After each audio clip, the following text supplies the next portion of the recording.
Ismail Radio AM 774 kHz. Bahagia bersama Al-Quran. A'udzubillahi minasyaitonirrajim. Bismillahirrahmanirrahim. Assalamualaikum warahmatullahi wabarakatuh. Innal hamdalillah nahmaduhu wa nasta'inuhu wa nastaghfiruh. Wa na'udzubillahi min shururi anfusina wa sayyiati a'malina. May yahdihillahu fala mudhillalah wa may yudlil fala hadiyalah. Wa asyhadu an la ilaha illallah wahdahu la syarikalah wa asyhadu anna Muhammadan abduhu wa rasuluh. Allahumma salli ala Muhammad wa ala ali Muhammad kama shallaita ala Ibrahim wa ala ali Ibrahim innaka Hamidum Majid wa barik ala Muhammad wa ala ali Muhammad kama barakta ala Ibrahim wa ala ali Ibrahim innaka Hamidum Majid. Rabbi shrah li sadri wa yassir li amri wa hlul 'uqdatam min lisani yafqahu qawli.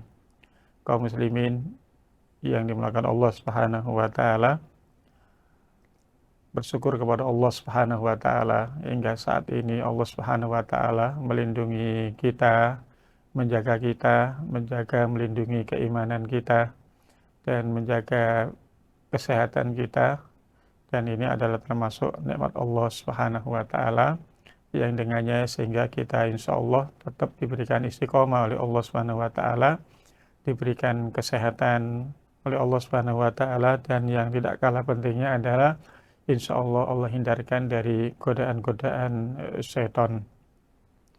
Kaum muslimin yang dimuliakan Allah Subhanahu wa taala, Allah Subhanahu wa taala memberikan kabar kepada kita dalam Al-Qur'an bahwa orang-orang yang mengikuti syaitan kelak nanti di neraka, mereka akan dikhotbahi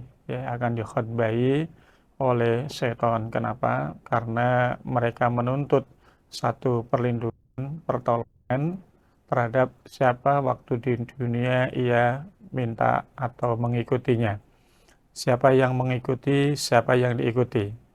Siapa yang diikuti maka dia akan dituntut oleh orang yang mengikuti untuk memberikan pertolongan atau bantuan.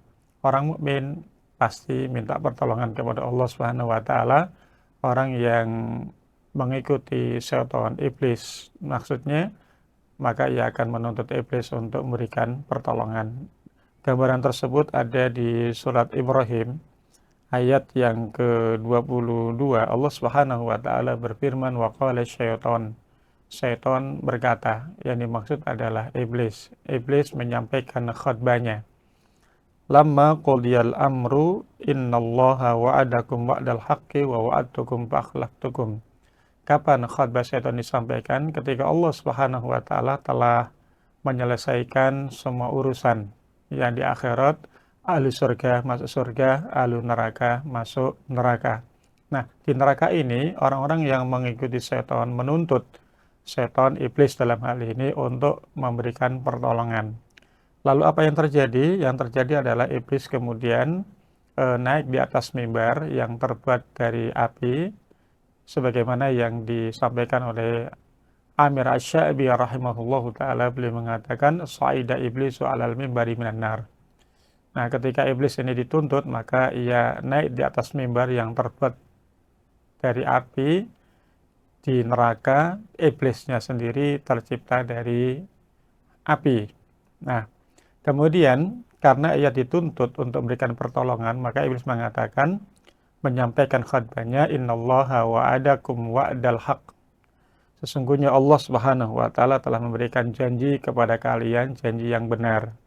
Wa wa'adtukum fa akhlaftukum. Aku, kata iblis, juga memberikan janji kepada kalian, tapi janji yang aku selisihi. Jadi iblis mengakui kalau janji Allah adalah janji hak. Kita sebagai seorang mukmin juga meyakini innallaha la yukhliful mi'ad. Allah tidak menyelisihi janji-janjinya. Wa wa'adtukum fa akhlaftukum. Iblis juga menyampaikan bahwa dirinya memberikan janji, tapi janji yang pasti diselisihi. Inilah perbedaan antara janji Allah dan janji iblis. Kemudian, wa ma kana li 'alaikum min sultanin illa an da'autukum fastajabtum li. Iblis kemudian menyampaikan, Sesungguhnya ketahuilah bahwa aku tidak memiliki kemampuan, tidak punya kuasa untuk menggoda kalian, ya, kecuali illa an da'utukum, kecuali aku hanya sekedar mengajak. Kalau bahasa kita adalah saya hanya sekedar iklan saja. Nah, iklan ini digambarkan oleh Allah Subhanahu wa taala, atau jerat-jerat setan ini digambarkan oleh Allah begitu disampaikan, begitu di disampaikan oleh iblis, ya, fastajabtum, maka sedikit orang yang lepas, sedikit orang yang selamat dari jeratan-jeratan itu. Artinya banyak orang-orang yang kemudian menyambut dengan sukaria, ya, menyambut jeratan-jeratan setan ini. Fastajabtum li fala talumuni walum usakum, maka kata iblis, celalah dirimu sendiri, jangan celah aku. Kenapa iblis sampai mengatakan celalah diri sendiri? Karena saya hanya sekedar mengajak saja, saya hanya iklan saja, dan kalian sendirilah yang mengikuti iklan-iklan tersebut. Kalian sendirilah yang mengikuti jebakan-jebakan tersebut. Maka jangan mencela saya, tapi celalah dirimu sendiri. Ma ana bimusrikhikum wa ma antum bimusrikhiyya. Hari ini saya tidak bisa memberikan pertolongan kepada kalian, kalian pun tidak bisa memberikan pertolongan kepadaku. Masing-masing saya, kata iblis, bertanggung jawab kepada Allah Subhanahu wa taala, dan kalian pun akan mempertanggungjawabkan urusan kalian kepada Allah Subhanahu wa taala. Inni kafartu bima asyraktumuni min qabl. Dari dulu sebenarnya saya mengingkari akan perbuatan kesyirikan yang kalian lakukan. Saya nggak mau sebenarnya. Tapi masa iya sih harus tinggal di neraka sendiri? Nggak mau, harus mencari teman. Dan itulah yang kemudian digambar surat Fatir ayat yang ke-6. Allah Subhanahu wa taala berfirman, "Inna syaitana lakum aduwwun fattakhidhuhu aduwa." Sesungguhnya syaitan adalah musuh kalian yang nyata, maka sikapi dan jadikan ia sebagai musuh yang nyata. Innama yad'u hizbahu liyakunu min ashabis sa'ir. Nah, tujuan utama syaitan atau iblis ini melancarkan jeratan-jeratannya, iklan-iklannya adalah agar supaya mangsanya nanti menjadi teman karib di neraka sa'ir. Ya, sayang katanya, ya, bahasa kita ya, sayang kalau masuk neraka sendiri, ya ada temannya lah, biar ada temannya. Jadi sebenarnya setan ini sangat mengingkari perbuatan syirik itu sendiri. Kemudian innadh-dhalimina lahum adzabun alim. Sesungguhnya yang berbuat zalim, bagi mereka adalah azab yang sangat pedih. Jadi intinya kaum muslimin yang dimuliakan Allah Subhanahu wa taala, bahwa syaitan nanti akan menyampaikan khutbahnya di neraka karena didesak oleh pengikutnya, oleh orang-orang yang mengikutinya untuk memberikan pertolongan. Karena pada saat itu orang banyak membutuhkan pertolongan. Yang mengikuti Allah dan Rasulnya akan mendapatkan pertolongan dari Allah, akan mendapatkan syafaat dari Nabi SAW.